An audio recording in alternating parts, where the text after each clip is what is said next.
দেখছো? টিভিতে রান্নাঘর দেখছি। কি রান্না হচ্ছে টিভিতে? আরে ওই যে খাসির মাংস দিয়ে বিরিয়ানি রান্না করছে, ওটাই দেখছি।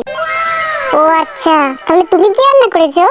ভাত, আলু সিদ্ধ আর ডাল করেছি। তুমি দেখছো খাসির মাংস দিয়ে বিরিয়ানি রান্না করা, আর রান্না করেছো ভাত, আলু সিদ্ধ আর ডাল। ওটা কি খাওয়া যায়? যেটা দেখছো তার সাথে তো কিছু তো মিল রেখে রান্না করতে পারতা। টিভিতে মাছ মাংস রান্না করছো দেখে কি আমাকেও রান্না করতে হবে? কোথায় লেখা আছে যে ভালো কিছু দেখলেই ভালো কিছু করতে হবে? যে যেটা পারে সে সেটাই করে।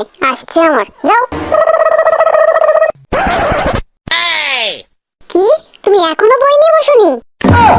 ওই পাশের বাড়ির আইয়ুকে দেখো, ও প্রত্যেকটা সাবজেক্টে 90 উপরে নাম্বার পেয়েছে, আর তুমি প্রত্যেকটা সাবজেক্টে 33 করে নাম্বার পেয়ে টেনে টুনে পাস করেছো।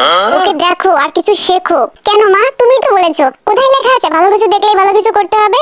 যে যেটা পারে সে সেটাই করে। আমিও যেটা পেরেছি আমি সেটাই করেছি। মায়ের সাথে মুখ লাগাচ্ছ তুমি? হ্যাঁ, মায়ের সাথে মুখ লাগাচ্ছ।